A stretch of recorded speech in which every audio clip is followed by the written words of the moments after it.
Cumprimento a todos com a paz de nosso Senhor Salvador Jesus Cristo. Para quem está nos assistindo pela primeira vez, eu sou o Jorge Levi, congrego na Assembleia de Deus de Prados, Minas Gerais. O canal Jorge Levi está apresentando Momento EBD, no qual estamos comentando as lições bíblicas editadas pela CPAD. Nós estamos no quarto trimestre, cujo tema, as promessas de Deus. Confie e viva as bênçãos do Senhor, porque fiel é o que prometeu. Estamos na lição de número 5, cujo título é A Promessa da Salvação. E o textual diz assim: na verdade vos digo, que quem ouve a minha palavra e crê naquele que me enviou, tem a vida eterna. E não entrará em condenação, mas passou da morte para a vida. João capítulo 5, versículo 24. A verdade prática. A promessa da vida eterna é a maior bênção divina para todo aquele que crê em Jesus Cristo. A leitura bíblica em classe está em João capítulo 3, versículo 14 ao versículo 21. Vamos para a introdução.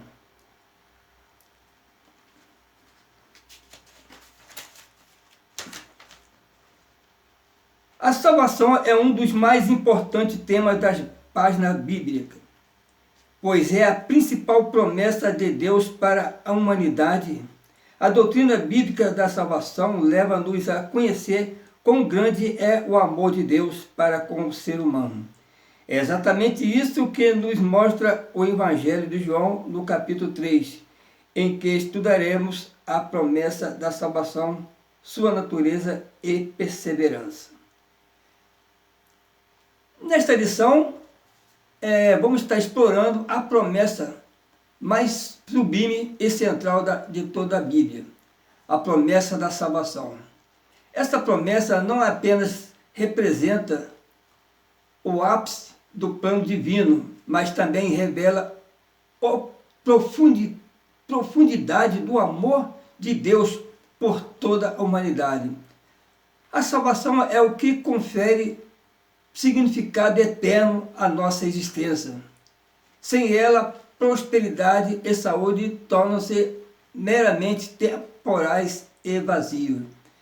Através da doutrina da salvação, entendemos a extensão da graça divina manifestada de forma mais plena em Jesus Cristo, que se entregou por nós para que pudéssemos ter a vida eterna, conforme está em João capítulo 3, versículo 16.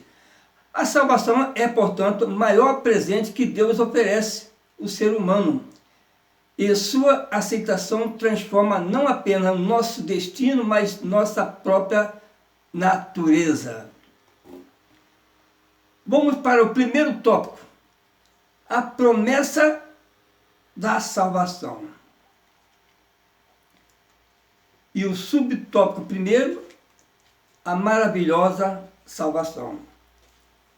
A leitura bíblica em classe nos lembra passagem bíblica do Antigo Testamento, em Número capítulo 21, versículo 4 ao 9, que trata de um ato simbólico em que a cura física seria uma realidade para quem olhasse para a serpente de bronze no deserto e teria a maldição removida de sua vida. Semelhantemente, o sacrifício de Jesus na cruz do Calvário proporciona a redenção para a alma carente de salvação. Dessa forma, o amor de Deus é revelado na Escritura de uma maneira que não se pode mensurar, ao ponto de entregar o seu único filho para salvar aquele que nele crê. Essa preciosa promessa traz duas realidades. A de quem crê não será condenado, e a de quem não crê já está condenado. Logo, a salvação é um maravilhoso presente de Deus para todos os que creem em seu Filho. A salvação não é apenas maravilhosa, ela é infinitamente grande. Foi Jesus quem disse, porque Deus amou o mundo de tal maneira que deu o seu Filho unigênito, para que todo aquele que nele crê não pereça, mas tenha vida eterna. Neste texto, Jesus explicou a Nicodemos por que dessa salvação ser tão grande.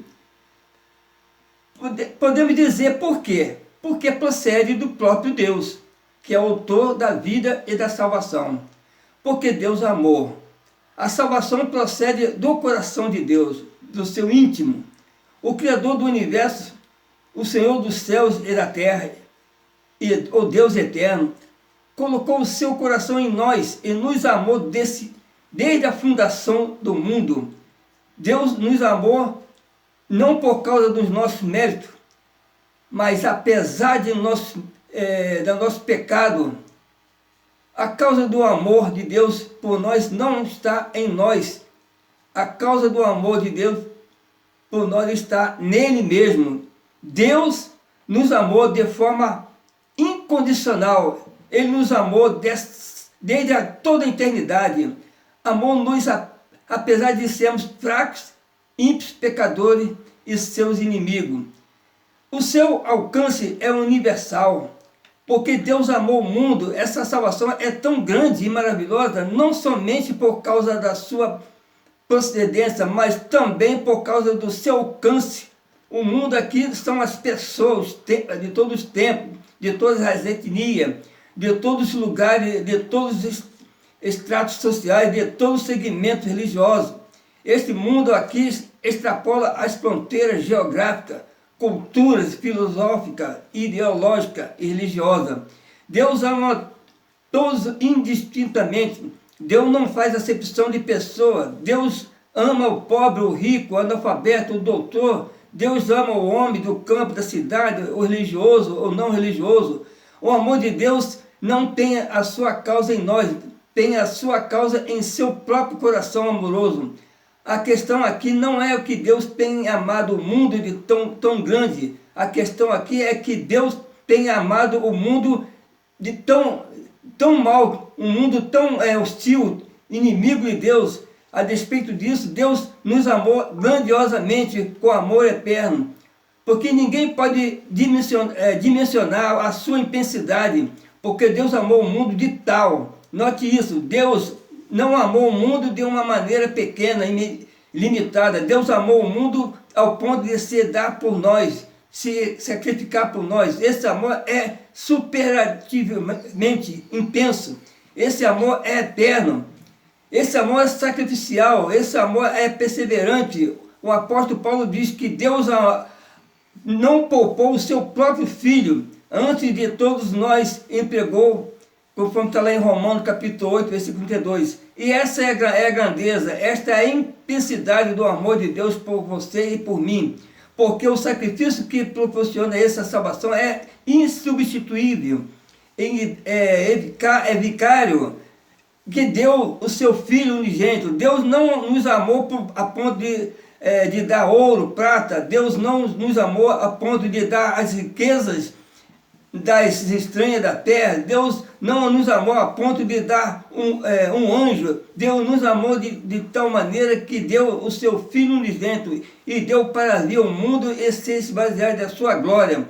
E deu para entrar neste mundo e vestir pela pele humana, aqui ser humilhado, ser esbofeteado, ser pregado na cruz. Deus nunca recusou deste amor e a nós. O Cordeiro de Deus foi morto desde a fundação do mundo. Esse decreto estava tomado desde a eternidade. Deus jamais retrocedeu neste amor intenso, porque a sua oportunidade é única e insubstituível para que todos aqueles que nele crêem. Deus providenciou essa salvação e oferece essa salvação a não aqueles que são religiosos, não aqueles que são sinceros, não aqueles que praticam boas obras, não aqueles que fazem penitência, sacrifício. É crer unicamente em Jesus. Ele é absolutamente suficiente para dar a você e a mim essa grande e maravilhosa salvação. Ele é o caminho, a verdade e a vida. Ele é o mediador entre Deus e o homem, pelo qual possamos chegar a Deus. Ninguém pode ir a Deus senão por Jesus. Portanto, é preciso crer em Jesus, porque essa salvação é um grande livramento. Não pereça. O texto diz, porque Deus amou o mundo de tal maneira. Não pereça. Jesus está nos alertando acerca de um perigo enorme, perecer eternamente. O que é perecer aqui? Não é apenas morrer fisicamente, não é apenas, como muitos imaginam, ser extinto, não. Jesus fala de uma condenação eterna, de treva exterior, de banimento para sempre da presença de Deus. Jesus fala de uma condenação eterna, Jesus fala de um fogo que não se apaga, de um bicho que não para de roer. Jesus fala de choro e ranger de dentes. Jesus fala de inferno, de condenação para sempre no lago do fogo e enxofre. Aquele que não crê vai perecer. Pense nisso. Enfim, a salvação é tão grande e maravilhosa porque a sua oferta é bendita e gloriosa, a vida eterna. O texto termina dizendo, porque Deus amou o mundo de tal maneira que deu o seu Filho unigênito para que todo aquele que crê não pereça, mas tenha a vida eterna. O que é vida eterna? A vida eterna não é apenas uma vida que nunca vai acabar, porque aqueles que vão para o inferno também nunca vão cessar de existir, com tormentos. Vida eterna é uma qualidade excelente de vida, de riqueza perenal, de santidade, de contentamento, de alegria e de pureza que nunca vai terminar. E quando Deus vai enxugar os nossos olhos por toda lágrima, e quando não haverá mais dor, e quando não haverá mais luta, e quando não haverá mais tristeza, e quando não haverá mais despedida, e quando não haverá mais velhice, e quando não haverá mais tropeço, e quando não haverá mais cortejo fúnebre, e quando não haverá mais cansaço, e quando estamos com Deus e para Deus eternamente, nunca numa festa, no melhor lugar, com as melhores campanhas, com a companhia, com as melhores iguarias, com as melhores roupas, com as melhores músicas, desfrutando das venturas celestes que Cristo preparou para nós, o que haveremos de desfrutar para sempre, sempre, sempre. E quando o salvo é em Cristo, Jesus ultrapassar os umbrais da porta, da morte, e entrará na posse dessa vida eterna, e quando alcançaremos a estatura de varão perfeito, e quando alcançaremos a felicidade plena. Essa é a tão grande e maravilhosa salvação que Deus nos dá através do seu Filho, Jesus Cristo. Como escaparemos nós se não atentarmos para uma tão grande salvação? Louvado seja Deus. Vamos para o segundo subtópico, a obra de salvação.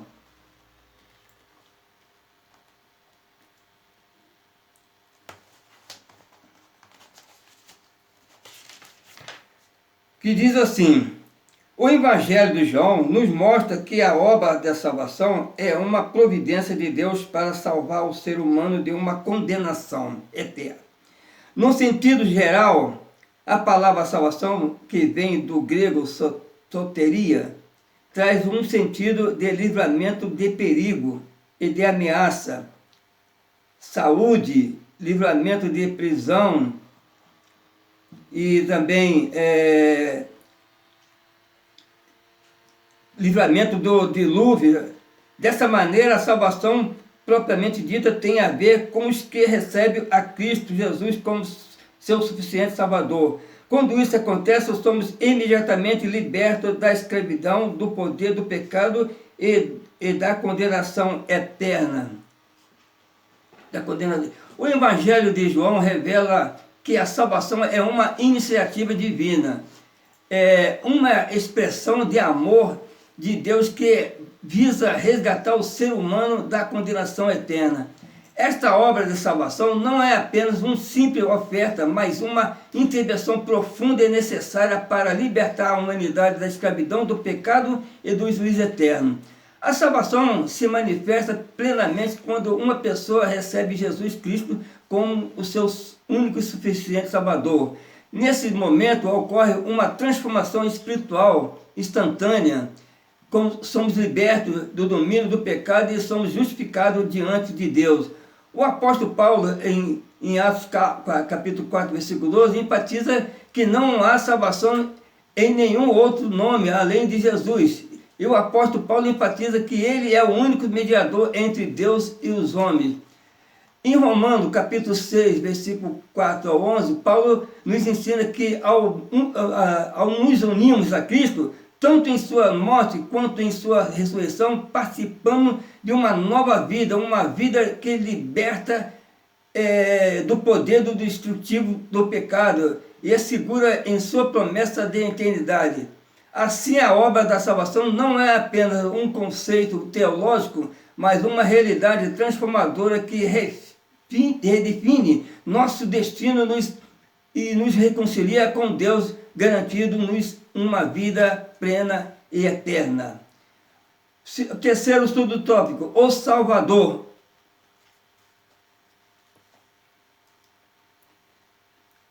Ou melhor, terceiro subtópico, o Salvador. A obra da salvação tem como base a entrega do Filho de Deus como aquele que pagou o preço do pecado.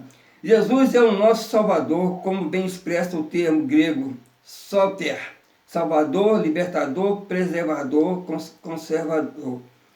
E assim sendo, o Evangelho de João nos revela que todo ser humano foi corrompido pelo pecado e por isso precisa de um Salvador. Esse Salvador, revelado em João capítulo 3, versículo 16 e 17, nos garante a gloriosa promessa de salvação. Todo aquele que nele crê não pereça, mas tenha a vida eterna. Quem se arrepende, crê e permanece em Jesus, jamais perecerá eternamente. A essência da obra da salvação está fundamentada na entrega sacrificial do Filho de Deus, Jesus Cristo, como aquele que pagou o preço supremo pelo pecado da humanidade. Jesus é o Salvador como proclamado desde o seu nascimento. Está lá em Lucas capítulo 2, versículo 11. Até a sua obra redentora reconhecida pelos primeiros cristãos. O Evangelho de João revela a condição universal do ser humano. Todos foram corrompidos pelo pecado e por isso necessita desesperadamente de um Salvador. Esse Salvador, Jesus Cristo, é apresentado como resposta divina ao problema do pecado e da condenação eterna. João capítulo 3, 16 e 17 destaca que Deus, em seu infinito amor, enviou seu Filho ao mundo não para condená-lo, mas para salvá-lo, oferecendo a cada pessoa a oportunidade de crer e receber a vida eterna. Jesus, como Salvador, não apenas oferece uma solução para o pecado, mas também garante a transformação radical da vida daqueles que se arrependem e creem nele. A salvação que ele oferece é abrangente e é eterna. Aqueles que permanecem em Cristo estão seguros contra a condenação eterna, eles são preservados para a vida eterna.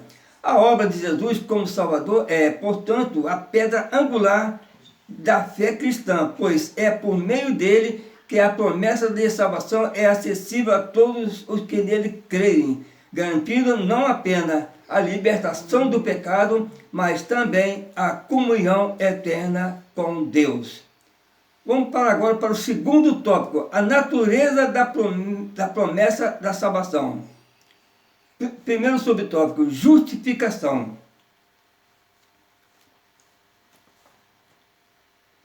Um dos aspectos da obra salvífica que está apresentado em termos bíblicos é a justificação.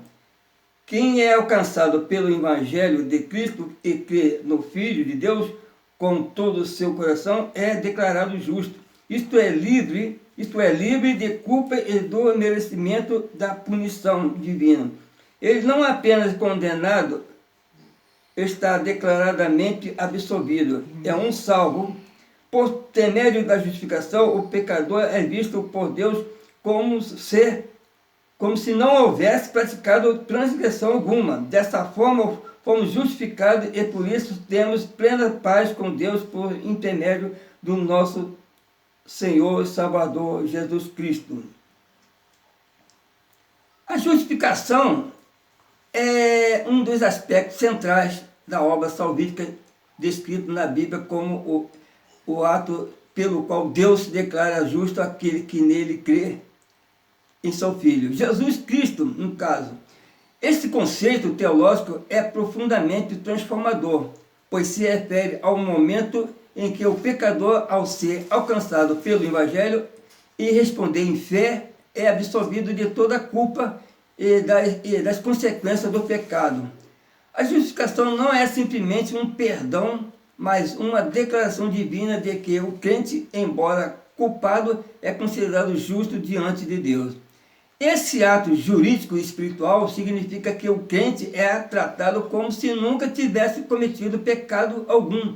Em Romanos capítulo 5, versículo 1, Paulo afirma que ao sermos justificados pela fé, temos paz com Deus por meio de nosso Senhor Jesus Cristo. Isso implica que a barreira que o pecado havia erguido entre Deus e o ser humano é derrubada, permitindo uma relação restaurada e harmoniosa com o Criador. A justificação, portanto, não só remove a condenação que o pecador traz, mas também garante uma nova posição diante de Deus, onde o crente é visto através da justiça de Cristo. Essa declaração de justiça é fundamental para a natureza da promessa de salvação, pois é a base sobre a qual se constrói a paz e segurança e a certeza de vida eterna. A justificação é, portanto, um dom da graça de Deus oferecida a todos que colocam sua fé em Jesus e é um dos maiores benefícios da obra redentora de Cristo. Vamos para o segundo subtópico, regeneração. Para que a obra da salvação apresentada no Evangelho de João 3 se manifeste na vida do salvo, é necessário que ocorra a regeneração, denominada de novo nascimento, no mesmo capítulo de João, capítulo 3, versículo 1 a 6. Uma pessoa que nasce de novo passa por um processo de transformação interior em que o coração sofre uma mudança radical por intermédio do Evangelho, mediante o poder do Espírito. Essa obra é feita diretamente pelo Espírito Santo. Então o pecador se torna o Filho de Deus, nova criatura que anda em novidade de vida. Uma vez que nascemos de novo, passamos a fazer parte da família de Deus. A regeneração, ou seja, o novo nascimento, é um elemento essencial de experiência da salvação, como destacado no Evangelho de João, capítulo 3. Para que a promessa de salvação se concretize na vida do crente, é indispensável que ocorra uma transformação profunda interior, concedida como regeneração. Esse processo é mais do que uma simples mudança, comportamento ou de perspectiva. Trata-se de uma renovação radical do coração e da mente, operada diretamente pelo Espírito Santo. Jesus explicou a Nicodemos que para entrar no reino de Deus é necessário nascer de novo, uma referência clara à regeneração. Este novo nascimento é um milagre espiritual, onde o Espírito Santo atua de forma soberana para transformar o ser humano, levando-o de uma condição de morte espiritual para uma vida nova em Cristo. Essa obra do Espírito Santo envolve a convicção do pecado, o arrependimento e a subsequente a criação de um novo coração, sensível às coisas de Deus e inclinando a seguir os seus caminhos. A regeneração não é apenas não restaura a comunhão com Deus, mas também redefine a identidade do crente, que passa a ser visto como filho de Deus, participante da natureza divina e membro da família celestial. Como nova criatura, o crente é chamado a viver uma novidade de vida, evidenciando o poder transformador do Evangelho em todas as áreas de sua existência. Essa transformação é o início de uma jornada contínua de santificação, onde o crente regenerado pelo Espírito cresce em uma conformidade com a imagem de Cristo. A regeneração, portanto, é um testemunho poderoso da graça de Deus, que não apenas nos perdoa, mas nos renova completamente, habilitando-nos a viver para a sua glória e a desfrutar da plenitude da vida eterna. Vamos para o terceiro subtópico, a santificação. A santificação é um aspecto da salvação, como resultado da obra do Calvário de nosso Senhor Jesus Cristo.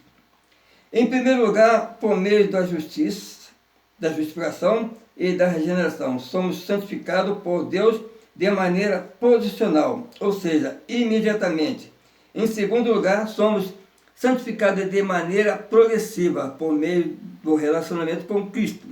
Esse processo ocorrerá até o advento da nossa glorificação final por ocasião da transformação do nosso corpo no advento do arrebatamento da igreja, pois teremos um corpo semelhante ao de Jesus ressurreto.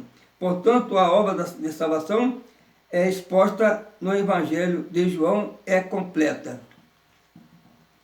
A santificação é uma etapa crucial do processo de salvação que se desenrola a partir da obra redentora de Cristo no Calvário.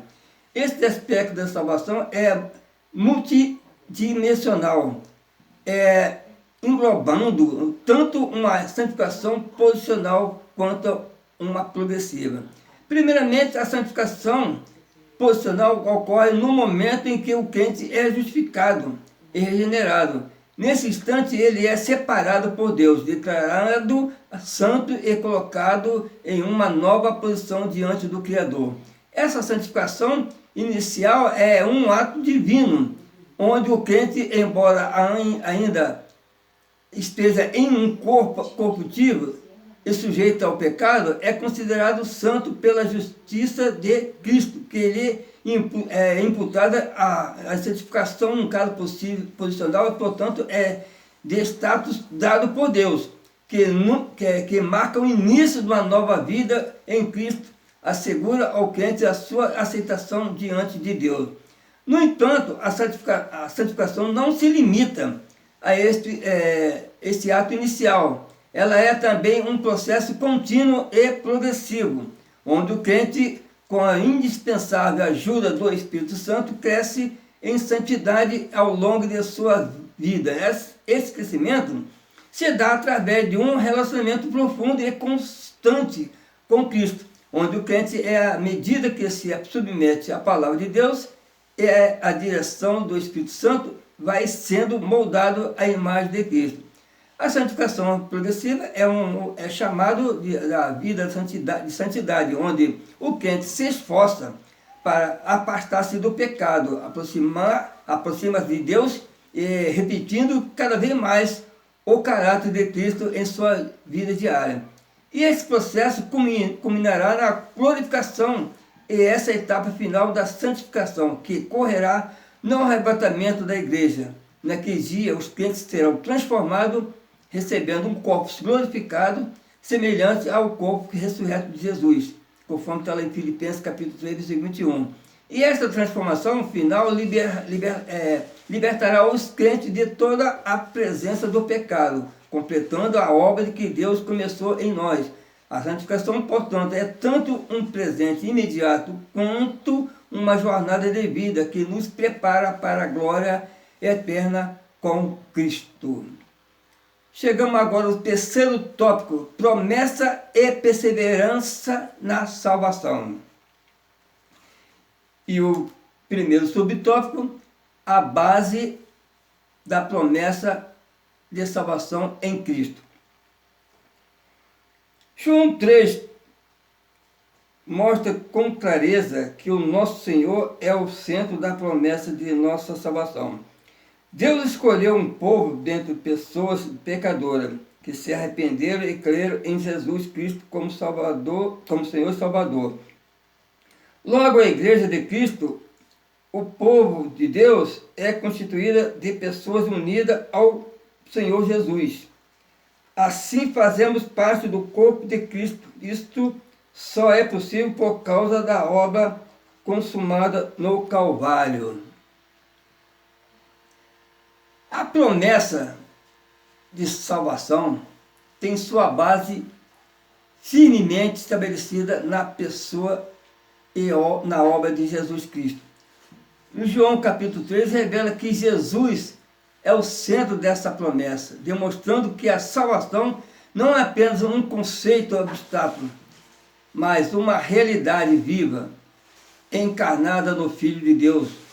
O propósito eterno de Deus, conforme descrito em Efésios, capítulo 1, versículo 4, é escolher um povo para si mesmo, não baseado em mérito humano, mas na graça soberana.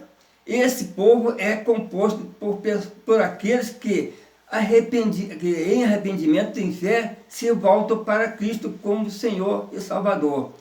Cristo, portanto, é o âncora da nossa salvação. Sua obra redentora no Calvário é fundamento sobre o qual toda a nossa esperança está edificada. Por meio de seu sacrifício, ele não apenas pagou o preço do pecado, mas também nos reconciliou com Deus, permitindo que nos tornássemos parte do seu corpo, a igreja. Em Efésios, capítulo 1, versículo 7, Paulo nos lembra que a redenção e o perdão dos pecados, que são elementos centrais da nossa salvação, foram alcançados pelo sangue de Cristo. Além disso, em Efésios capítulo 1, versículo 9, versículo 10, enfatiza que Cristo é o ponto de convergência de todo o plano divino. Deus, em sua sabedoria, uniu todas as coisas em Cristo, tanto as que estão no céu, quanto as que estão na terra, fazendo de Jesus o centro de seu propósito redentor. Essa união em Cristo não é apenas uma promessa futura, mas uma realidade presente para aqueles que estão em Cristo Jesus. Portanto, a base da promessa da salvação não está em nossos esforços ou realizações, mas exclusivamente em Cristo e na obra que Ele consumou. É por causa dele que podemos ser chamados filhos de Deus, e é nele que encontramos a garantia de nossa salvação eterna. Assim, ao nos unirmos a Cristo pela fé, participamos dessa promessa, sendo feitos membros do seu corpo, vivendo sob certeza de que a nossa salvação está segura naquele que é autor e consumador da nossa fé. Segundo subtópico, apostasia individual.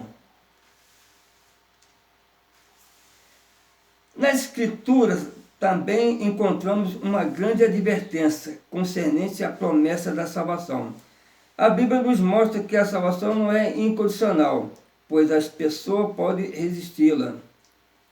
E também mostra que os que receberam e experimentaram o amor e o perdão de Deus podem romper esse relacionamento, rejeitando por completo os ensinos fundamentais revelados na palavra de Deus, a apostasia doutrinária, bem como tornando-se novamente escravo da prática do pecado, a apostasia moral.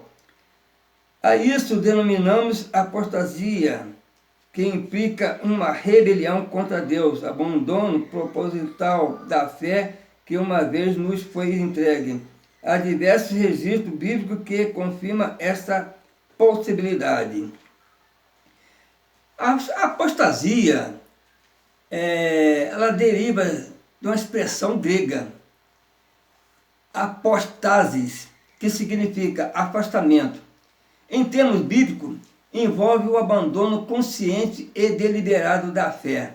Trata-se de uma renúncia intencional dos ensinamentos fundamentais da palavra de Deus, apostasia doutrinária, ou de um retorno voluntário à prática do pecado, apostasia moral.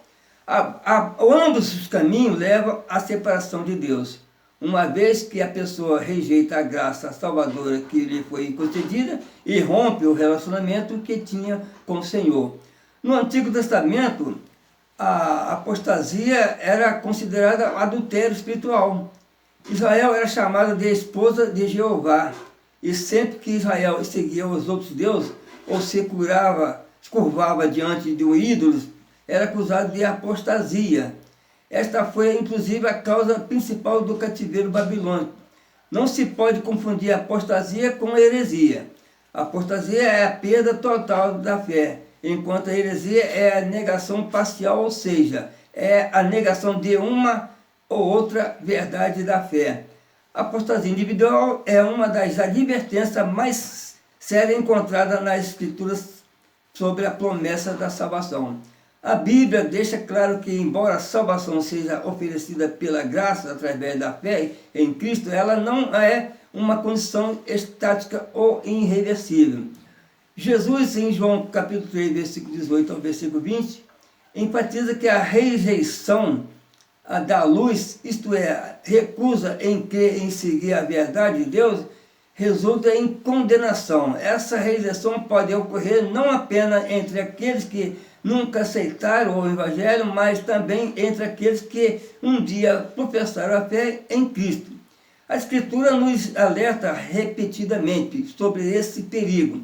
Em Atos 14, versículo 21 e versículo 22, Paulo e Barnabé exortam os novos convertidos a permanecerem firmes na fé, afirmando que é necessário passar por muitas tribulações para entrar no reino de Deus.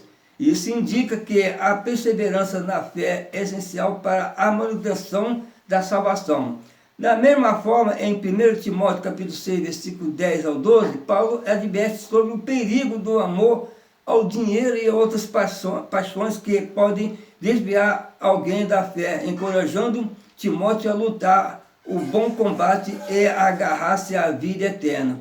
O livro de Hebreus é especialmente enfático sobre os riscos da apostasia. Em Hebreus capítulo 2, versículo de 1 a 3, somos advertidos a prestar muita atenção ao que ouvimos para que não nos desviemos. O autor sublinha que a negligenciar uma salvação tão grande resulta uma consequência severa, destacando a gravidade da rebelião contra Deus e o abandono da fé. Portanto, a apostasia individual não é apenas uma possibilidade teórica, mas uma realidade que a Escritura reconhece e contra a qual que nos adverte. É uma decisão voluntária e consciente de abandonar a fé e rejeitar a salvação, o que resulta em uma separação definitiva de Deus. Esse perigo deve ser encarado com máxima seriedade, lembrando-nos da importância de perseverar na fé, mantendo-nos firmes em Cristo, o autor e consumador da nossa fé. Chegamos agora para o subtópico 3, a promessa e a segurança da salvação.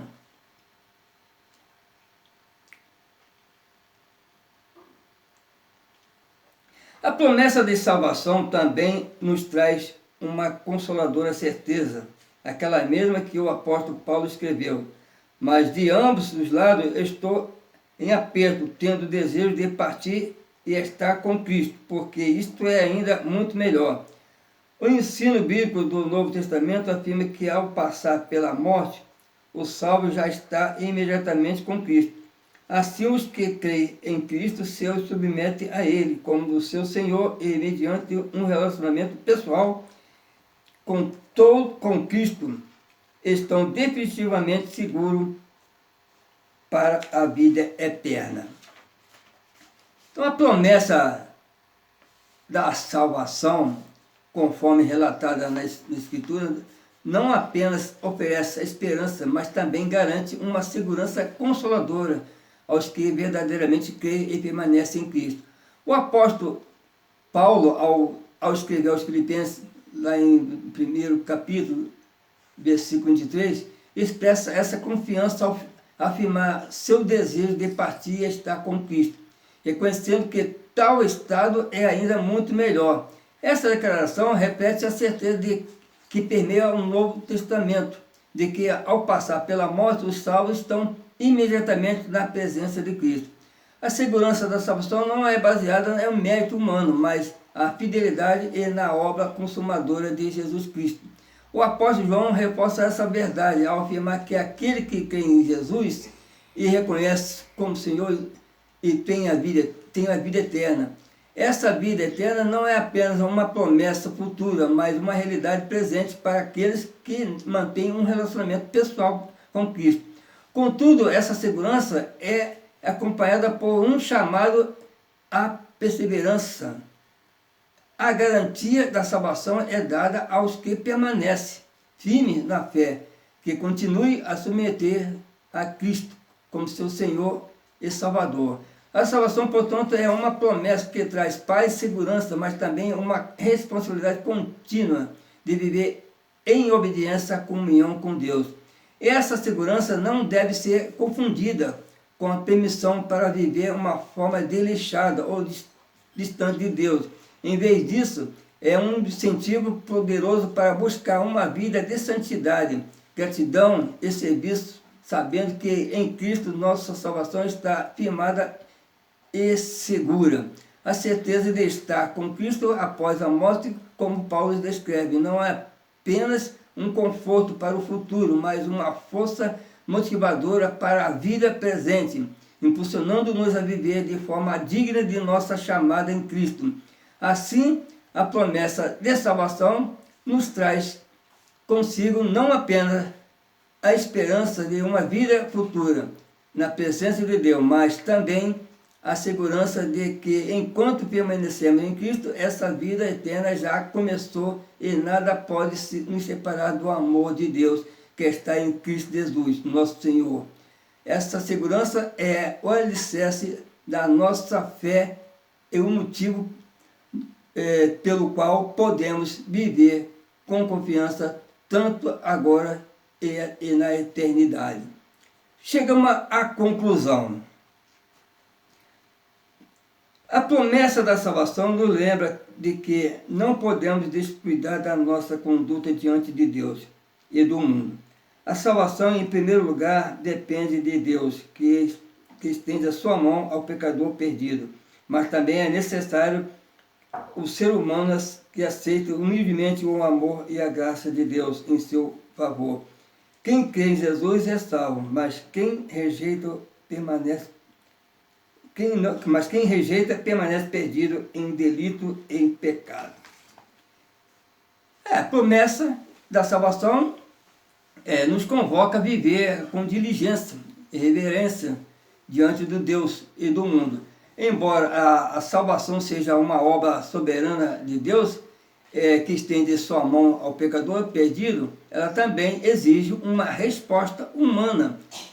E essa resposta humana vem através de quê? Da aceitação.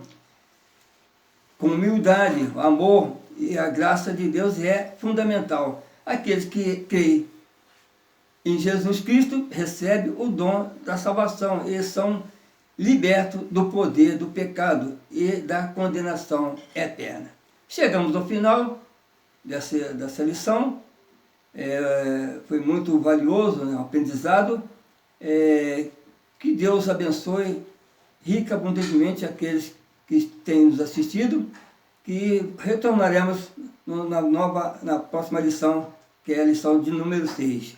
Que deixo aqui uma paz do Senhor para todos, e em nome do Senhor Jesus Cristo. Amém.